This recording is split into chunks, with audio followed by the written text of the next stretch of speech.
Okay. Good morning po sa ating lahat dito. Salamat po sa ating mga guests at kayo po ay pumunta sa aming patawag o invitation. At salamat po din sa ating mga kasama sa media para po dito sa ating Quezon City Journalist Forum. Ang Quezon City Journalist Forum ay inorganisa ng Quezon City Journalist Group sa pakikipagtulungan ng Office of the Mayor Joy Belmonte at Vice Mayor Ian Soto. Ang Quezon City Journalist Forum ay hatid po sa atin ng PAGCOR, ng Philippine Amusement and Gaming Corporation. At para po sa pagsisimula ng ating forum, tungkol po sa ang ating topic ngayon ay tungkol po sa preparasyon ng iba't ibang tanggapan po hinggil po rito sa nalalapit pong summer season. Para po sa pagsisimula ng ating forum ay tawagin natin una si Dr. Biboy Mulano para sa kanyang pagsisimula.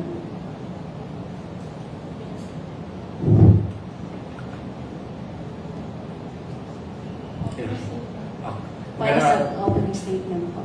Magandang araw po sa inyo lahat. Ako po si Dr. Biboy Mulano from the Quezon City Health Department, currently working as the City Coordinator for the Health Education and Promotions. Nandito para tayo lahat para ipamahagi po namin sa inyo kung ano yung mga pwedeng gawin during the dry season at kung ano yung mga pwedeng natin parameters for yung mga future programs natin, especially para maiwasan natin yung mga sakit tuwing tagil.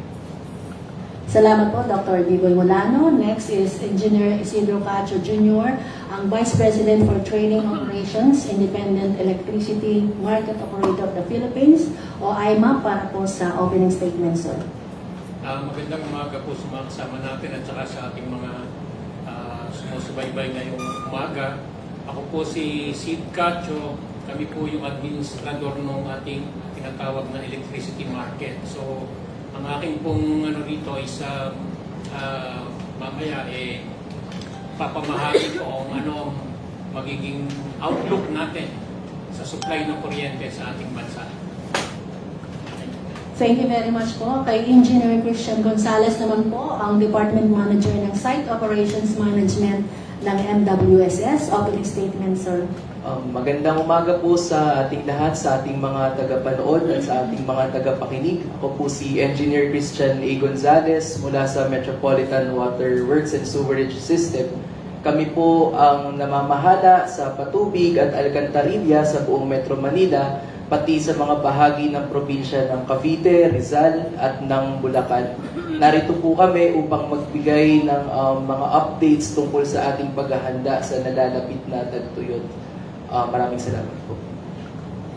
Bilang unang katanungan po, sa akin na lang po magagaling kasi moderator natin wala ngayon. Ako lang yung naging moderator nyo ngayon.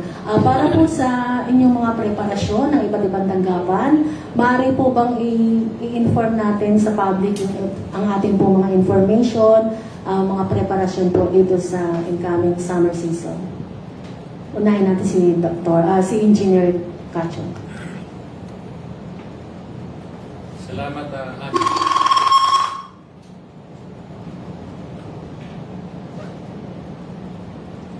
Salamat, Angie.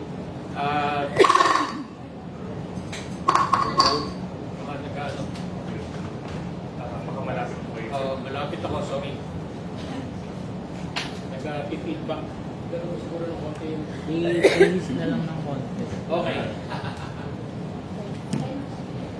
So, balik po tayo. So, kami po, gaya ng nasabi ko kanina, kami yung administrador ng ating electricity market. So, ang ano po natin, of course, supply ng kuryente at ano ba ang level ng supply, ano yung magiging demand natin. So, ang bottom line po niyan, ano yung magiging presyo ng kuryente. So, gaya po sa kahit anong merkado, yung market po natin, ang presyo niya, papasok dun sa tinatawag natin na demand and supply.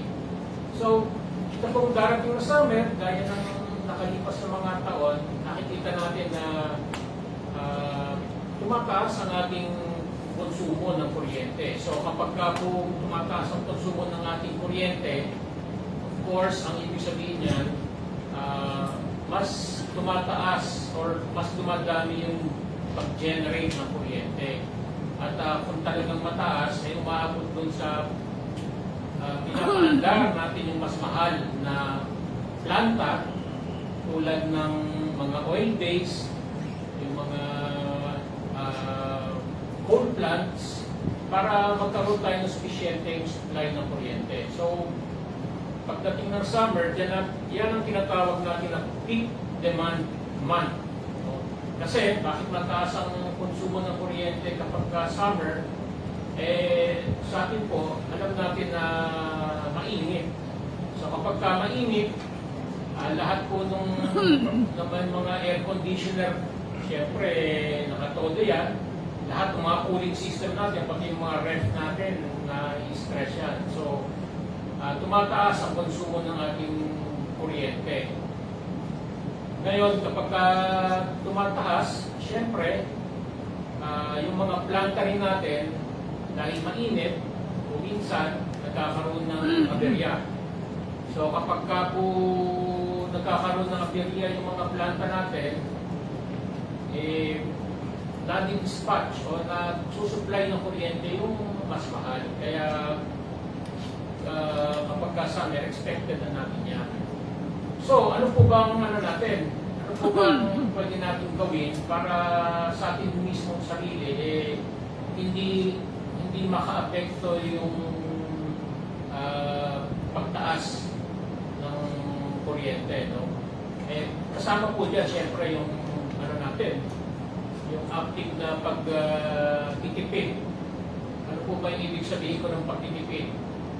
Tulad po ng magamit kayo ng aircon, siguro pwede na kayong hanggang 20 degrees setting, no? Para hindi ma-stress yung aircon natin. Sa ref naman, ganun din. Tapos yung mga nag-iiwan ng charger, kasi po dahil kahit maliliit yung mga appliances na nakasaksak, nagko-contribute din yan sa pagkonsumo natin ng kuryente. Engineer Cacho, may sapat bang supply na kuryente ngayong summer?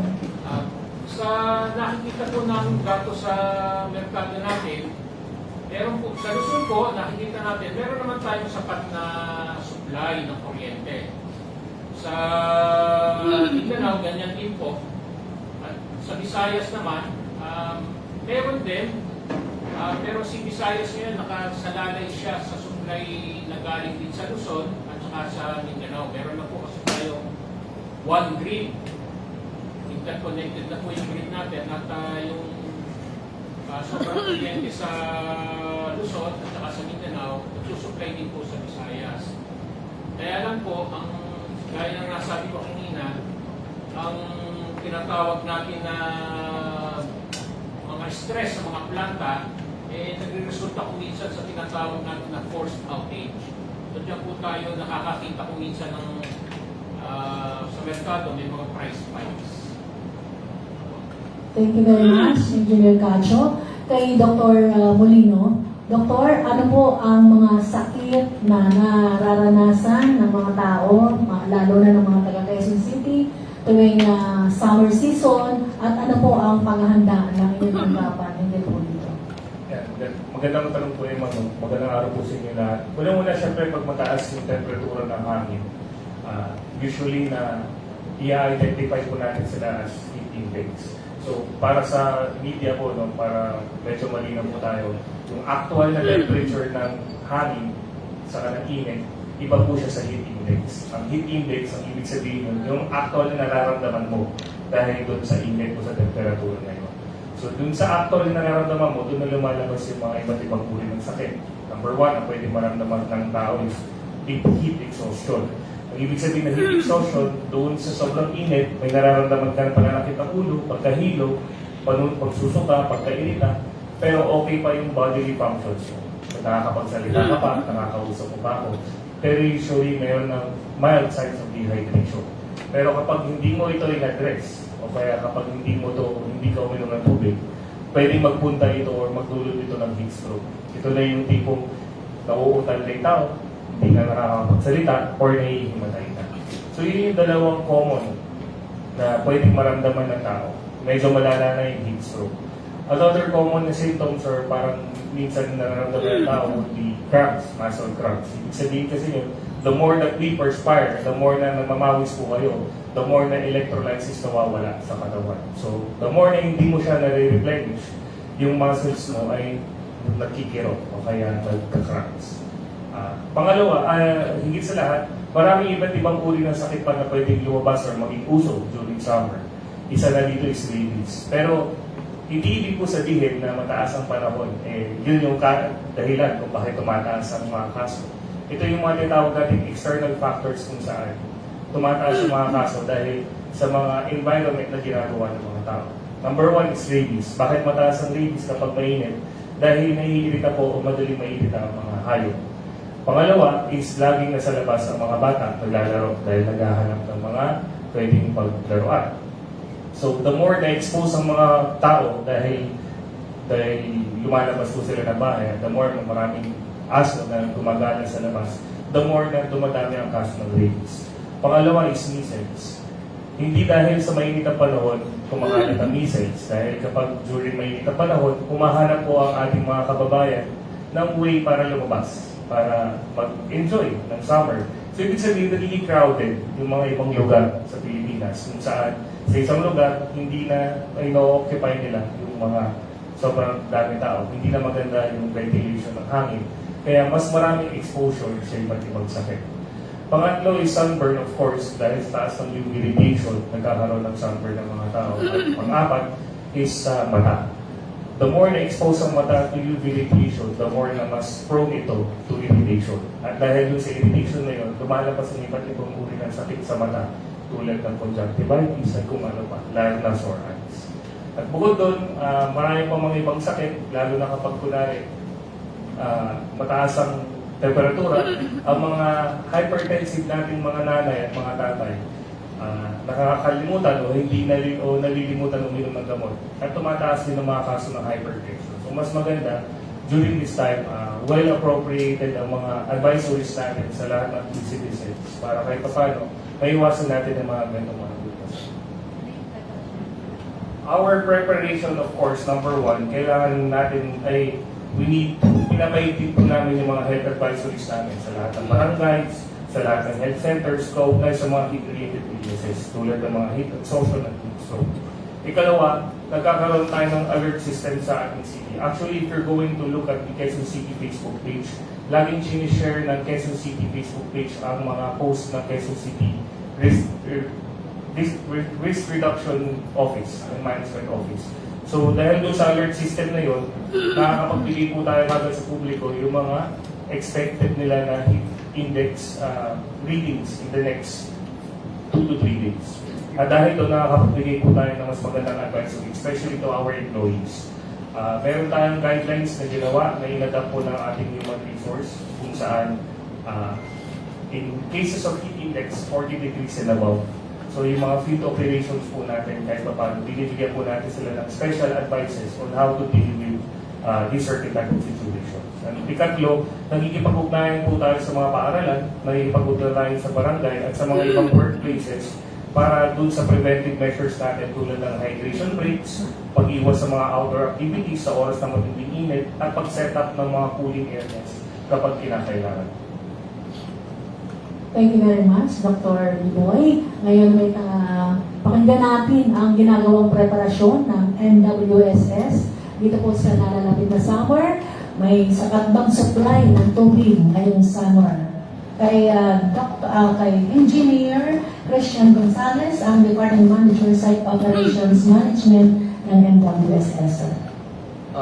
Para po sa sitwasyon ng water supply sa Metro Manila, 90% po ng ating tubig na ginagamit para sa mga bahay, para sa industriya at para sa komersyo ay nanggagaling po sa Angat Dam. Yung naiiwan pong 10%, 10% ay nanggagaling naman sa Laguna Lake.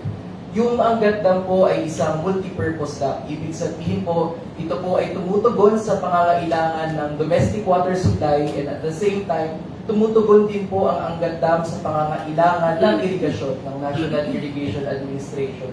Kung kaya, sa kabuuan ng nagmi-meeting ang ANGA Technical Working Group na pinamumulahan ng National Water Resources Board upang pagpasyahan kung ano ang sapat o ang nararapat na alokasyon para sa domestic water supply at sa irigasyon.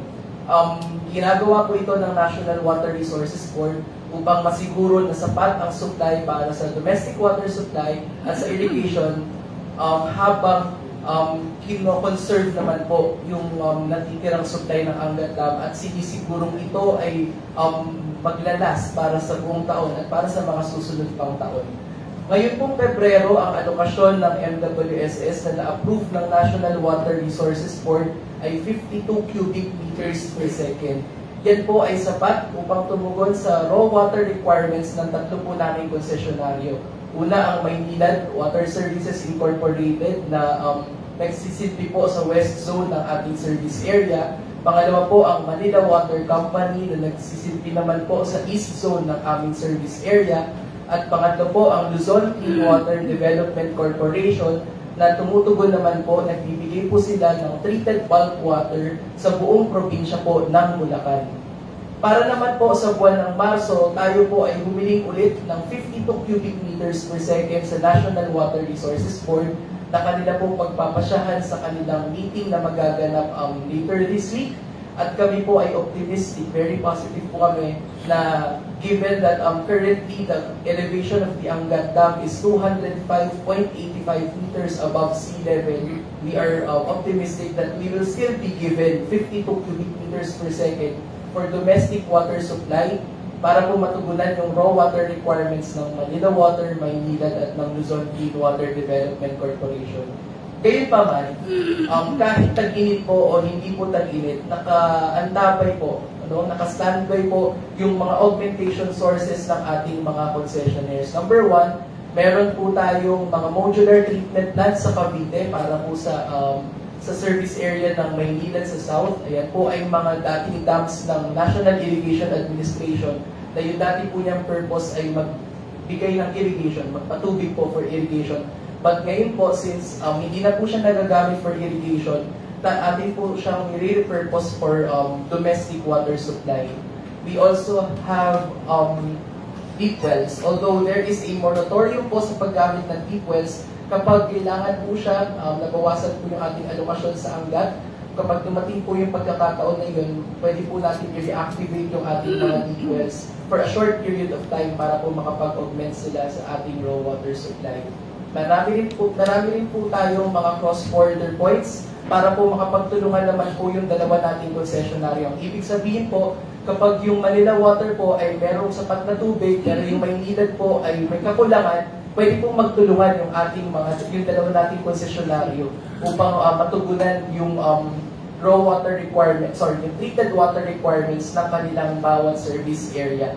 At nakaantabay din po yung ating mga mobile water tankers at ang ating mga stationary water tanks upang magbigay po ng tubig kapag kinakailangan po. In terms of water availability naman po, yung service area po ng Manila Water ay may sapat na tubig except for some interruptions due to their regular maintenance activities. Sa side naman po ng Maynilad, except for its southern service area na nakakaranas po ngayon ng mga water interruptions due to water quality issues at the Laguna Lake, yung kanilang mga regular maintenance activities naman po ay announced. Kami naman po sa MWSS, meron pong instruction ang Board of Trustees ng MWSS sa ating mga concessionaires na yung kanilang mga regular maintenance activities ay kanilang isagawa sa madaling araw, mula gabi hanggang madaling araw kung kailan hindi gumagamit ng tubig masyado ang ating mga kababayan. Yun lang po.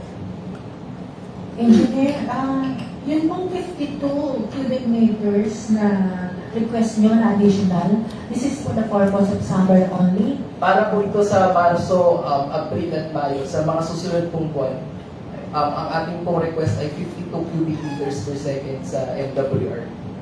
So tuwing summer, ito po yung remaining natin kasi dumadami po yung demand natin pag summer. Yes po, ni-request po natin 52 cubic meters per second. sasapat din po yan para sa increase in demand na ating nakikita tuwing tagtuyot po. Ilang tao po ang posible pong benefisyuhan ng very Christmas, sir? Yung ating sinisilbihang mga kababayan, ang total po niyan ay around 20 million consumers po. So yung ating Maynilan Water caters to 9.7 million consumers. Yung ating naman pong Manila Water caters to around 7.3 million consumers. And yung Luzon Clean Water Development Corporation na nagbibigay ng treated bulk water sa mga water districts sa Bulacan ay nagsisilbi po sa 3 million consumers. So all in all po, ang ating nasisilbihan sa 52 cubic meters per second ay 20 milyong mga Pilipino po sa service area ng MWS. Thank you, sir. I-open na natin ang question and answers mula sa ating mga kasama sa media. Unahin natin si Erlo Bringas ng Net25. Ito bago po mga sirs. Question ko po for Engineer Isidro actually. Sir, meron na po ba tayong kumbaga backup plan to lessen the kakulangan sa supply ng kuryente if ever man?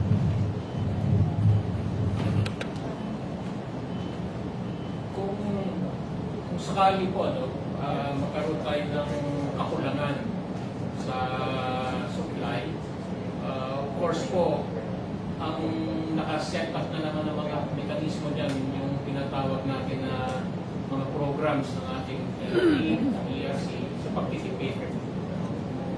Sa Meralco po, mayroong mga tinatawag na interruptible load program. Ito po yung mga large commercial users na kung saan kapag talagang kinapos ang supply ng kuryente, pwede pong yung mga malalaking gumamit ng sarili nilang generator para po mabawasan yung demand sa grid. So meron po tayong mga programa na in-implement ang Department of Energy, ang ating regulator, para hindi maka-apekto sa mga mamamayan natin yung pagkakulang ng kuryente. Pero, hindi ko po sinasabi magkakakulang ng kuryente. No? Yan po yung ating backup plan. Pero this summer po, nakikita naman namin na meron tayong tinatawag na ample supply. So may sufficient supply po tayo ng kuryente na nakikita. Ganun pa man, yung sa base sa mga experience natin last year, the previous year, kapag kasami, gaya ng nasabi ko na kanina, mainit, lalo na ngayon, ang pronouncement po ng pag-asa medyo above normal yung magiging temperature. Kasi last year po, La Nina pero this year baka magkaroon ng onset ng El Nino, kaya parang ang nabasa ko po na pag-asa is medyo above normal. So anong impact po niyan sa atin? Definitely sa Pilipinas, mainit. So lahat po tayo makakaramdam ng init. Meron tayong nakikita na pagtaas ng pagkonsumo ng kuryente. So sa atin po, gaya ng nasabi ko kanina, ang nakikita natin palagi dyan, yung paggamit ng mga air conditioning.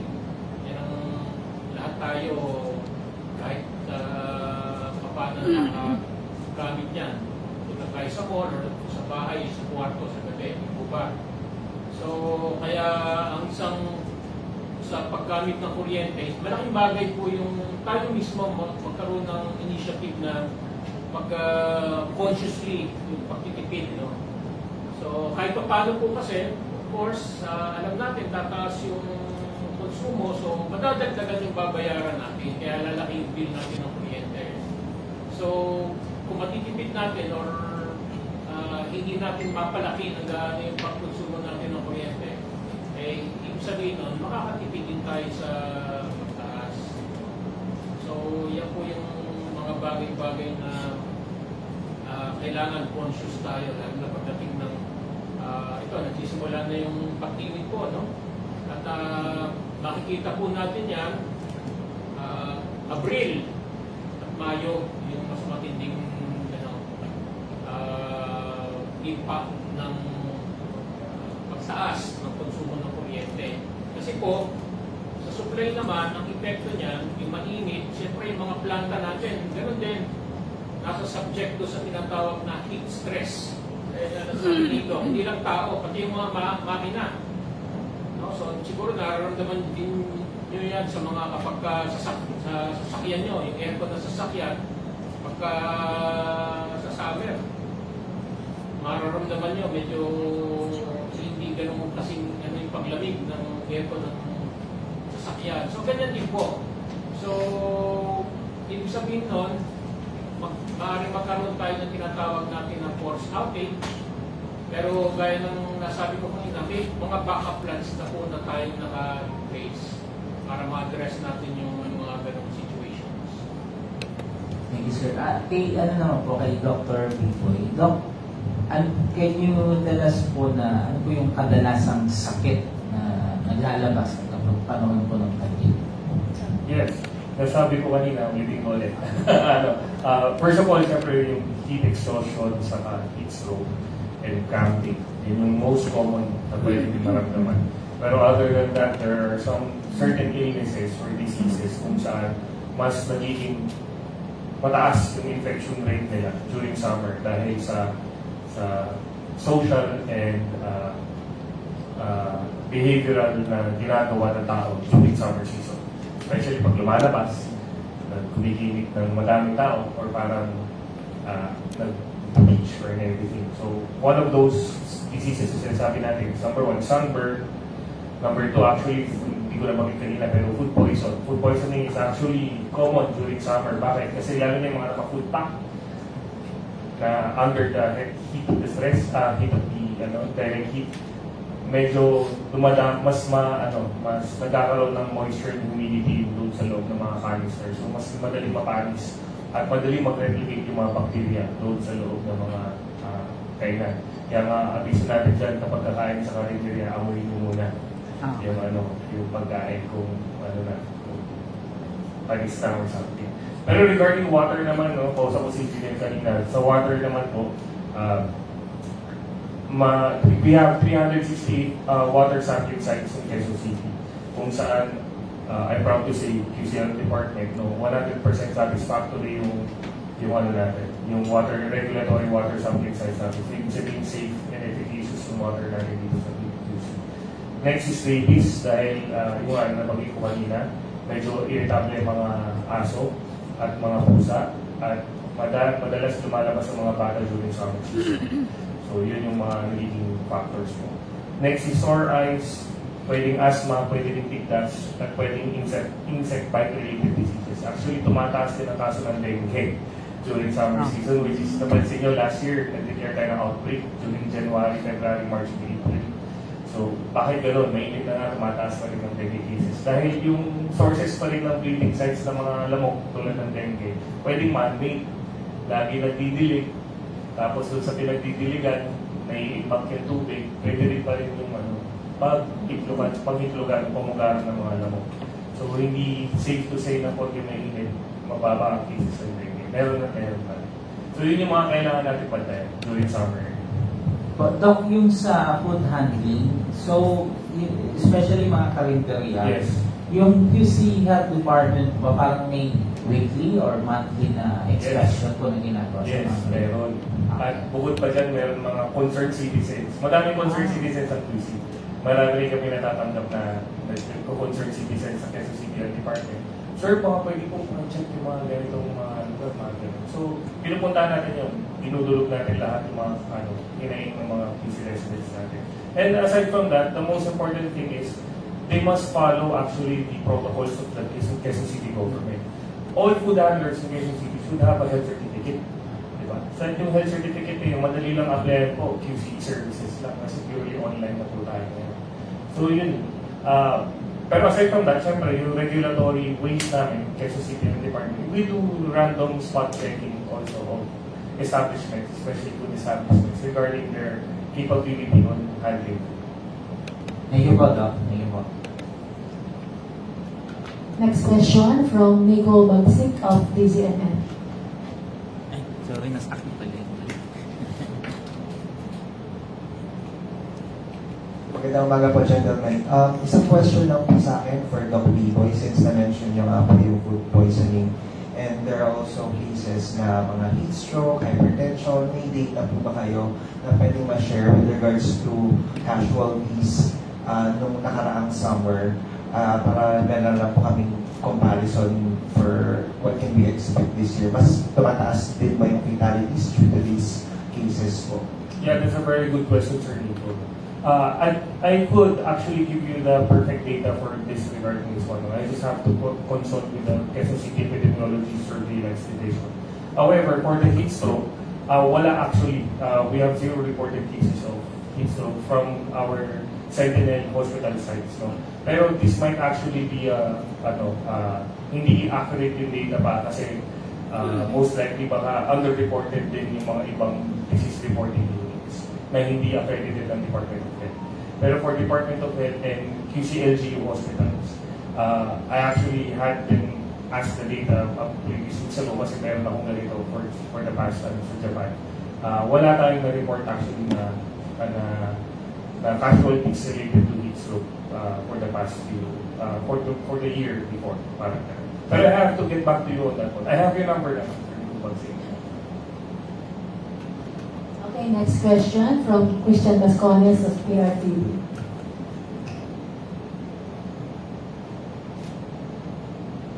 Dito may Engineer Gonzalez, sir. Sir, last year, you projected the increase doon po sa presyo ng mga pagdating sa tubig. You're still, kumbaga, parehas pa rin po yung prediction nyo at until the second quarter of this year, sir? For the MWSS po, our increases in water tariff or in the water bills are done on an annual basis. So in every 5 years po, nagpapasa po ng business plan yung ating mga concessionaires. Nilalaman po nun yung mga proyekto at mga programa na kanilang i-implement. Siyempre, dahil hindi po tayo kumukuha ng kahit anong budget mula sa gobyerno, lahat po ng ito ay nire-recover natin sa ating mga consumers. So ginagawa po yan kada umpisa ng taon. Kaya po sa atin po, hindi po tayo magkakaroon ng mga increase sa tariff within the year or anything attributable, say for example, to the dry season because regular po yung annual increases natin. At lahat po ng ating mga pagtaas sa tubig ay nire-review po ng ating regulatory office ng MWS. Sila po yung counterpart po namin na tumitingin naman po kung talagang nagagampanan po ng ating mga concessionaires ng Maynilad at Manila Water yung kanilang mga responsibilidad sa concession agreement na kanilang pinirmahan with the MWSS. Upon the recommendation of the regulatory office, they will have it approved by the MWSS Board of Trustees. So once a year lang po tayo nagkakaroon ng mga increases and within the year, there are no increases in the water tariffs, in the water bills. Kumpara ng nakaraang taon po, what is the difference between ngayong taon sa 2026 po? I think based on the schedules that were approved, there is kind of a 10 pesos per cubic meter increase. It varies kasi Maynilad has a higher water tariff than Manila Water. We can provide you with the actual tariff schedules for this year because it varies then per sector. Yung domestic water supply, the residential water supply has a lower price per cubic meter of consumption, whereas our commercial and industrial sectors have a slightly higher water tariff than those residential consumers. We can provide you with a copy. And it is also available in the website of the regulatory office. Thank you so much, sir. Thank you. May sagot lang ako kay Engineer Gonzalez. Ilang cubic meters po ba ang kailangan idagdag nyo pagka summer? Kasi due to higher demands, meron kayong allocation na dagdag. Mga ilan po ba yung, ano yung comparison nyo last year, this year, na taas po ng cubic meters na kailangan pag summer? As on the MWSS, we always request 52 cubic meters per second year-round po yan to ensure that we have a comfortable level of supply to our concessionaires. However, ang na-utilize na naman po natin madalas dyan is around 49 to 50 to 51 cubic meters per second. it's dependent on the demand. So there are periods of low demand, lalo na kapag maulan, so hindi natin na-utilize ng buo yung 52 cubic meters per second. Very particular lang po kami to request that 52 cubic meters per second on dry season. Kasi doon natin pinakakailangan na masecure yung 52 cubic meters per second. But on the other months, although we are requesting 52 cubic meters per second, this is subject to a reduction of a reduction of request on the actual kapag nagre-release na po yung anggat. Kasi hindi naman din po namin sinasayang yung hindi po namin magagamit. Siyempre, ang ating mission po ay mapanatiling sapat yung supply sa anggat dam at ang sa mga future pa po, sa mga susunod pang taon, maging reliable supply pa rin po siya ng ating tubig para sa domestic water supply. Kay Engineer Cacho, sir, yung pag summer, mga ilang cubic meter, ilang metro ba yung kuryente na kailangan yung idagdag pagka mataas ang demand pag summer? Sa Luzon po, last year ang peak demand natin increased about 13.5 somewhere. This year po, ang projected peak demand po natin sa Luzon is around 4,500 megawatts. Ang supply po natin nasa around mga 20,000 megawatts naman. So kung titignan po natin, malaki naman yung supply margin na tinatawag. No? Pero gaya ng sabi ko kanina, pagka-summer, nagkakaroon din tayong tinatawag na forced outages ng mga planta. Kaya po, may mga pagkakataon na yung margin na yan, maaaring lumipis. Pagka po lumipis siya ng by about 4,000 na lang megawatts, nakakakita po tayo ng pagtaas ng presyo. Bakit po? Kasi ang ibig sabihin niyan, yung mas mahal na planta na ang nagseset ng price sa merkado ng kuryente. Ano po yung mga mahal na planta na yan? Diyan po pumapasok yung tinatawag natin ng mga diesel plants, oil-based plants, yung gas plants. So, ganyan po ang nangyayari. Kaya pagdating ng summer, kapag nagkaroon ng mga unplanned outages, nakakakita tayo ng pagtaas ng presyo ng kuryente. Okay, next question from Jelly Mendez of PWIC.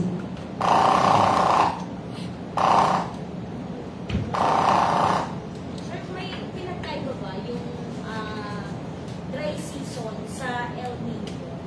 Or pareha lang siya? At ano ba sa dalawa yung malakas yung epekto sa supply ng kuryente at sa supply ng tubig? Magkala ako para sa kuryente. Sa kuryente. Okay. Ano po ba ang El Nino? Yung El Nino, ang ibig sabihin niyan, walang ulan, mainit, no? So ano po ang ibig sabihin niyan? Pagka wala pong ulan, yung ating pong mga dams, bumabagsak ang level ng tubig. Ano po ang connection niya sa kuryente? Marami po tayong dam, katulad ng Angat, na sabi ni Engineer Christian.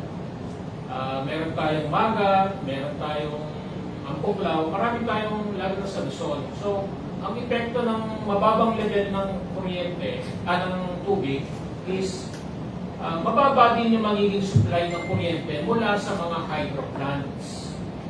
Yan po ang direktang epekto niyan. Ngayon, alam po natin na yung mga hydro plants, pagka nag-produce ng kuryente yan, mas mura yan kesa doon sa mga fossil-based na planta. Tulad ng coal, tulad ng oil, diesel plant. No? Kaya po, kapag po nagkaroon ng El Nino, mas worse po yan kesa doon sa normal na meron lang tayong summer month na walang El Nino.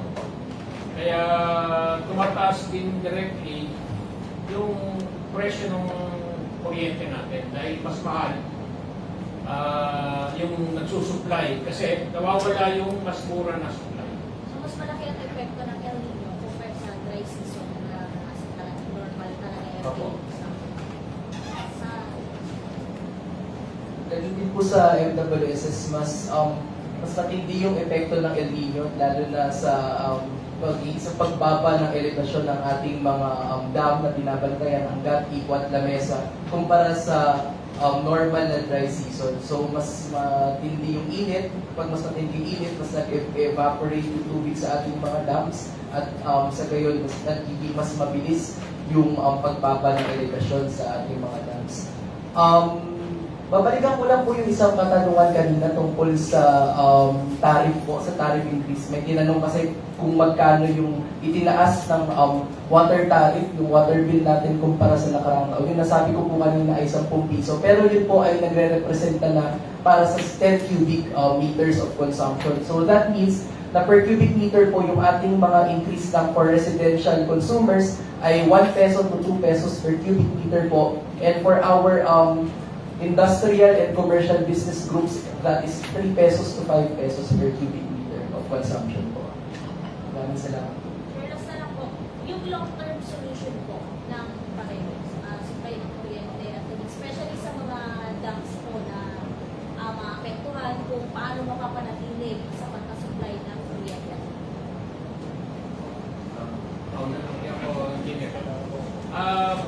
Yung supply po ng kuryente natin, of course, nandyan naman po ang ating Department of Energy. Sila yung nag-oversee ng pagpaplano at pag-aaral. Kami naman po, tinutulungan namin ng Department of Energy. Kasi sa amin, nakikita namin yung actual data, yung mga datos. No? So, meron po tayong tinatawag na Power Development Plan. At meron din kasama po dyan sa pagplano na yan, yung tinatawag natin na Transmission Development Plan. So, yan naman po yung tinatawag natin na yung transmission provider natin, si NDCP. So, katuwang po namin ng NDCP sa pag-pupunta at pag-ooperate ng ating electricity market. So, meron po tayong plano na nakasaad dyan kung ano yung projected na ating magiging konsumo bawat rehiyon at ano yung karampatang supply para ang of course, at the end of the day, ang objective po ay maging stable, secure, reliable, at an affordable level of electricity cost, presyo. So, ang isa pong tinatarget ng ating gobyerno, yung palawakin pa, yung tinatawag natin na renewable energy resources. Kasi katulad po ng dam, at mga water water supplied generator, yung mga RE natin tulad ng solar plants, wind, at may mga biomass pa. So yan po pinapalawak pa ng ating gobyerno para in terms po ng cost, nakikita natin na mas mura siya overall, no? Kasi kakaroon tayo ng supply na kung saan hindi tayo nakadepende sa ibang bansa. Katulad ng langis na ini-import natin, yung oil, yung coal, ini-import po natin. Kapag ka po yung presyo ng coal, presyo ng oil, sumipa sa international market, wala po tayo magagawa kundi bilhin sa mahal na presyo. So, kaya po kailangan natin mag-develop yung tinatawag ng mga indigenous energy resources. Sa water supply naman po, in terms of dam management, of course, the usual trend is on the first half of the year, the storage of the Angat or any other dam will go down. Kasi po, wala pong pag-ulan, tapos sabay po yung higher demand. And historically po, pagdating po ng mga July, we are expecting an increase again in the elevations of the dams due to rains. And kasabay po yun ng pagbaba naman po ng demand. So that is the usual trend. It decreases its elevation on the first half of the year, and in the second half of the year, it will increase and go back to its reservoir high water level in preparation man po ulit para sa susunod na taon. So that's the current trend. So, I get your concern, ma'am, with regard to future-proofing our water sources. Of course, kailangan natin dagdagan pa yung ating mga water sources. So, dagdag po dun sa mga nabanggit ko kanina na ating mga short-term at medium-term water sources, yung mga modular water treatment plants, yung mga deep wells po natin. Meron na rin po tayo ngayon ng mga new water modular treatment plants. Ano po ibig sabihin ng new water? So ito po ay mga effluent ng mga sewage treatment plants. So imbis po na yung effluent water niya ay ating dalhin pabalik sa ilog, yun na po yung ginagamit naman natin as raw water para i-treat po ulit further at pumasa po sa quality standards ng Philippine National Standards for Drinking Water at ito ay maging potable po for human consumption. Along with that po, nagdagdag rin po tayo ng mga treatment plants sa Laguna Lake. Parehas po yan, Maynila at Manila Water. Meron po silang mga dagdag na treatment plants sa Laguna Lake para mas mapalaki yung kanilang capacity to treat and distribute water for their consumers in the southern portion of their respective service areas. And on the side of the MWSS naman po, we are currently implementing our long-term water source. If you're familiar with the Kaliwada project, ongoing po yung implementation niya as the long-term water source to future-proof yung ating water supply, and it is expected still to be completed. We're still working at our target completion of 2028 as approved by the Economy and Development Council chaired by our President. Last na lang po.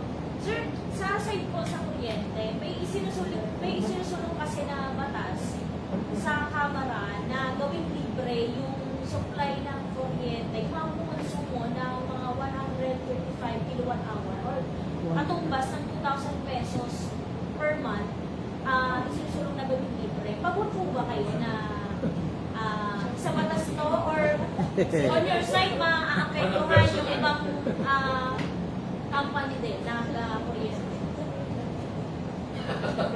Well, of course, top of the mind, kung ako mismo, on a personal note, pabor po ako dun sa, kasi at the end of the day, isa po akong consumer din. Pero, of course, lahat po niyan may kapalit din. Kasi ang ibig sabihin po niyan, kung maglilibre tayo, or bababa natin kung magiging bayarin. Pero at the end of the day, yung kung kinonsumo na yun, babayaran pa rin. So ang tanong po, saan kukuhanin yung pambayad na yun? So saan po ba kinukuha ng gobyerno ang pambayad ng lahat ng kanyang paggastos? Well, nandiyan po yung tinatawag natin na tax. No? So at the end of the day, maaaring yung isang sektor natin baka na talagang tinatawag na subsidy, makakatanggap ng subsidy na yan, eventually yung kung tayo lahat magko-contribute, so yun naman po ang kapalit nun. So lahat tayo is magko-contribute para dun sa subsidy na yun. So ano po magiging mekanismo ng gobyerno natin yan? Okay, next question from Jong Manlapas, Dizergin. Actually, yung follow-up ko na yung question. Kasi yung may Congressman Sandro,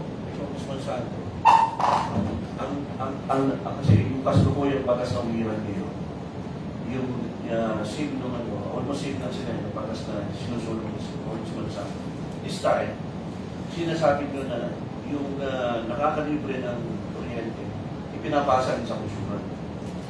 Pero this time, kung si Congressman Sandro, nais na, i-subsidize mismo ng gobyerno. Direct government. Hindi na ipasa dun sa mga consumer. Kasi ngayon, ang umigiran ng batas ngayon, ipasa sa mga kagaya natin. Hindi natin alam yun. Hindi parang kahit pinapayagan. Sa tingin ninyo, mas mas okay po ba yun na gobyerno magbayad kaysa tayong mga consumer dun sa plano na yan? Ako naman po hindi eksperto, no? Para may caveat ako ng konti. Pero at the end of the day, kailangan po ng gobyerno ng panggastos para dyan, pambayan.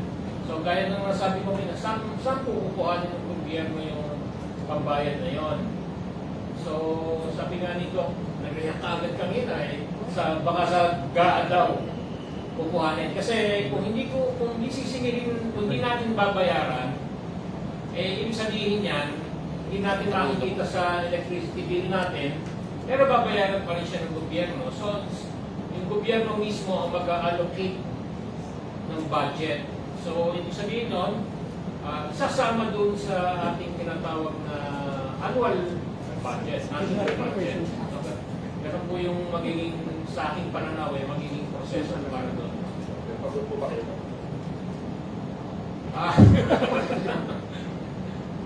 Ano po siya sa isang banda, mainam po sa ating mga kababayan.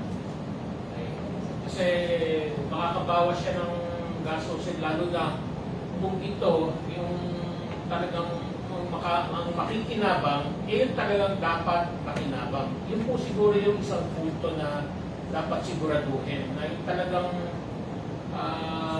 hindi na talaga makabayad, no? Ang talagang oo. So, sa bandang po yun, personally, medyo ano naman ako doon. Pabor naman ako doon. So, sabi distribution utilities daw yung mag-i-issue ng zero charge dun sa mga consumer. Tapos, mag-i-issue naman kayo ng reimbursement claims sa DOE. Yun yung magiging scenario. So, yan po siguro ay kumbaga, ang kadalasan kung aking naisip yan, of course, I defer to the wisdom of our lawmakers on that aspect. Thank you, sir. Sa MWSS po saan? Knowing naman lahat na yung marami sa ating mga Pilipino, kahit na sinasabi ng MWSS na safe na inumin yung tubig, iba nilang tubig, gumagamit pa rin ng mga filter tubig. Tumitindi yung lasa ng tubig na ngayon, kahit hindi MWSS, mga ibang mga pagdating ng summer, kasi yung init, di ba? Tapos, kasi inumin ng mga Pilipino yung tubig from tap water during summer season. Yun po, hindi lang po sa summer season, kundi sa buong taon, we assure the public that our water, yung lumalabas po yun sa inyong mga taps, yung lumalabas po sa inyong mga gripo, is compliant with the water quality standards of the Philippine National Standards for Drinking Water of the Department of Health. So, case in point po, yung nasabi po nito kanina, sa kanilang mga water sampling points, lahat po yun pasado sa water quality standards ng DOHP and SDW. So nagkakaroon lang po ng mga isolated cases. Like say for example, kapag bigla pong nagkaroon ng water interruption and pagbalik po ng tubig, definitely, dahil nabubulabog po yung mga linya po natin, nagkakaroon po tayo ng mga colored na tubig. So, ang ating pong advice lang po dyan, hayaan nyo lang po muna na mag-run yung tap nyo for quite a while, for quite some time. Then, it is also expected na babalik po sa magandang kulay po ng tubig yung lalabas po sa inyong mga taps. Despite the color po, it is still compliant with the national standards for drinking water. So, sir, na no need na bumili ng mga Pilipino ng mga filter o talagang ninegosyo lang yung filter na sinasabi na ang tubig ng WSS o ng consumer ay hindi safe.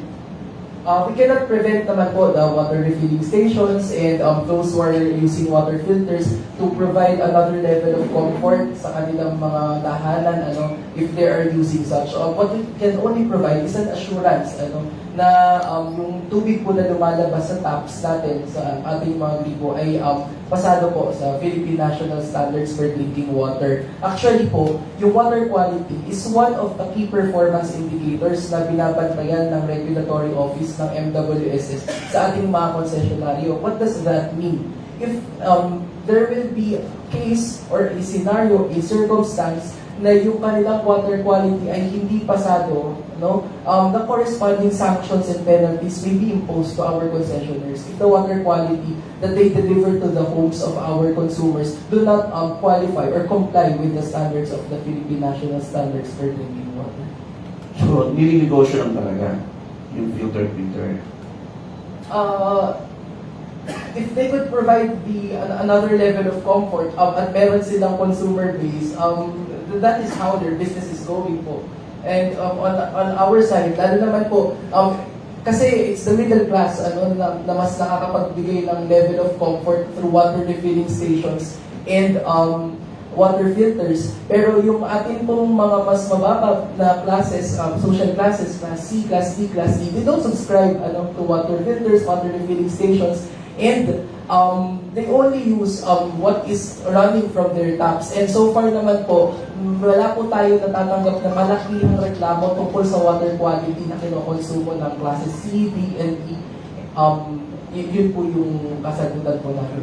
So parang yung mga filter, saka yung mga water refilling center, ano lang parang nagbibigay ng comfort lang sa mga Pilipino na yung ininom natin na tubig galing sa filter as mas safe kumpara sa LWSS. Yun po, babalik po kami sa aming position on that.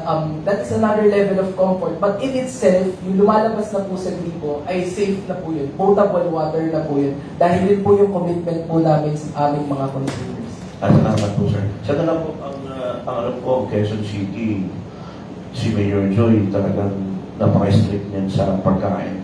Lalo na sa mga empleyado niya ng Quezon City. Sir, naging matagumpay ba yung bawal ng bumili ng mga junk food sa mga meeting ng Quezon City? O, di ba bawal na yung mga junk food? Opo, meron tayong tinatawag na healthy food procurement policy in Quezon City government. Meaning, all programs, all departments, kung meron silang programa na magpapakain sa tao, or lahat ng budget na allocated for that department na intended to buy food or intended for the use of food, walang public money na system sa hindi okay na pagkain. Meaning sa hindi nasa standards or QC nutrition standards sa pagkain. Kasi ngayon ina-advocacy po natin ng calorie labeling, ina-advocacy po natin ang less sodium foods sa healthy food environment. May bili po may mga house bill po dyan si Congressman kasama ko lang siya nung linggo sa Carefree. Basta meron pong house bill po niyan na nagsasabi na there should be a healthy food environment and the salt regulation in the food should be always be naka-display sa mga pagkain. So, meron ng ordinance na pinatupad na dapat nakalagay din yung mga calorie labeling. Yes, sir. Pero nasa first phase pa lang tayo ng implementation. Sa first phase ng implementation, ang calorie labeling, ano po yan? Lahat ng mga restaurants na mayroong 5 or more branches within Quezon City, kailangan or required sila to display their calorie label sa menus po nila. At mayroong specific design. Kasi mga iba, makikita nyo malilit lang. So, kinocall namin attention nila kasi dapat 50% from the price yung sizes ng calorie label. Wala pa naman nakakasuhan. Wala pa naman, sir, kasi may ease of doing business naman tayo. So, if we want to make change, at least itong ordinance na to, nakapag-impute siya ng empowerment sa few citizens na kung yung kinakain nyo, dapat aware kayo. Kasi definitely kahit mayroon naman ito, may choice pa rin yung tao to do the otherwise. So at least yung health promotion side natin na empowered sila to do more healthier choices by being informed, correctly informed dun sa mga kinakain nila. Mga malaking bagay po. At if I may lang po kanina, sagot sa sinabing siguro yung sabi namin, baka bumalik lang din sa atin. Pero ang tamang sagot na lang po siguro dun is basic laws of economics. There's always what do you call this? Parang there's always a cost to every benefit that you enjoy. Okay, wala nang tanong, okay? Hindi na tayo ng closing statement para sa ating mga bisita. Unahin natin si Dr. Biboy Mulano ng Quezon City Health Department. Ano po ang paalala natin sa publiko, particularly sa new citizens, saan po sila tatawag at pupunta kung magka-problema this summer season? Yes po. So hindi na natin may iwasan na darating po talaga yung tag-init ngayon sa Pilipinas. So ang kailangan na lang po natin is prevention and health advocacy para may iwasan natin yung mga ganung mga sakit. So panatiliin po natin presko at hydrated ang ating katawan. Iwasan niyo po ang matinding init, especially from 10 a.m. to 4 p.m. Gumamit po kayo ng protection laban sa araw kung di po may iwasan. Iwasan niyo po ang matinding physical activity, especially during the set hours ng 10 to 4 po. And umiwas po kayo sa matatamis na inumin, lalo na po ngayong mainit na kapanahonan. Kapag sa mga nabanggit ko pong sakit kanina ay may mga basic symptoms po na naramdaman, bukas po ang ating health center, 67 health centers around Quezon City, dispersed among the 6 districts para makapagkaroon makapagpakonsulta ng mga primary care providers po natin. And if ever po mayroong emergency, you can always call our QC Helpline 122. Thank you, Dr. Biboy. And tungkol naman sa supply ng kuryente, tungkol sa kuryente natin in summer, kunan natin ng closing statement at paalala na rin si Engineer Isidro Cacho Jr., ang VP for Trading and Operations ng Independent Electricity Market Operator of the Philippines, IMAP. Angie. So, gaya na sabi ni Doc, summer talagang makikita natin ang pagtaas ng konsumo rin ng kuryente. So, ang malaking bagay po para sa atin, tayo mismo magkaroon ng maging aktibo sa pagtitipid ng kuryente para hindi natin maranasan yung pagtaas ng bayarin sa kuryente. Paano po ba yan? So, katulad ng kung kayo ay gumagamit ng aircon, siguro pwede na kayong maging comfortable sa setting na 24 degrees, 23 degrees. Kung tayo po gumagamit ng mga appliances, siguro huwag na natin iwanan nakasaksak. Kasi kahit na hindi natin ginagamit, pero nakasaksak, kumukonsumo pa rin yan ng kuryente. Kahit na sabihin natin na maliit lang, pero sa isang buwan, palagi natin ginagawa yan, nagsasama po yan sa malaking bayaran din ng kuryente. Kaya yung pagtitipid po, isang bagay na talagang dapat maging conscious tayo. Salamat po. Salamat po, Engineer Cacho. At ngayong summer, sa pag-supply ng tubig, alamin natin ang paalala ng MWSS mula kay Engineer Christian Gonzalez, ang Department Manager Site Operations Management ng MWSS. Kami po sa MWSS ay naniniwalang every drop saved is a life shared. Kung kaya po, buong taon din po yung aming imbitasyon at aming panghihikayat na maging mas responsable po tayo sa paggamit ng ating tubig at mas maging matipid tayo sa paggamit ng ating tubig. Yung ating mga gripo, kapag hindi po natin ginagamit, ay patayin po natin. Gumamit po tayo ng baso kapag nag-toothbrush. At kapag naghuhugas po tayo ng ating mga prutas, gulay, gumamit po tayo ng bowl. Instead po na pinapatakbo po natin siya sa ilalim ng gripo. Kapag nagtitilig din po tayo, gawin po natin siya either early in the morning or late in the afternoon towards the evening, para hindi po napupunta lang sa evaporation yung ating ipinagtitilig. And I could go along with all the ways by which we could conserve water. Alam naman na po natin lahat yan. And ipapaalala ko lang ulit, whether it is a dry season or not, let us all responsibly conserve water.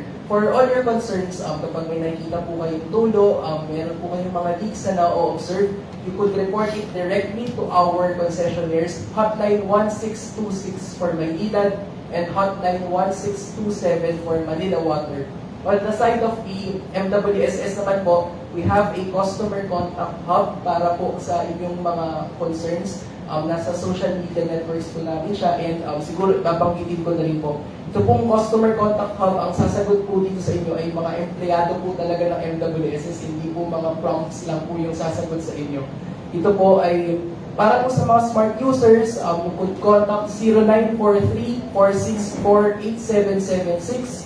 Para naman po sa mga Globe users, 0956-274-8453. Pwede rin po kayo kumontak sa cch@mwas.gov.ph. And po, para naman po sa aming Facebook account, pwede nyo rin pong i-message yung Facebook account. Sasagutin din po kayo ng MWAS employees at MWSS.gov.ph. Maraming salamat po.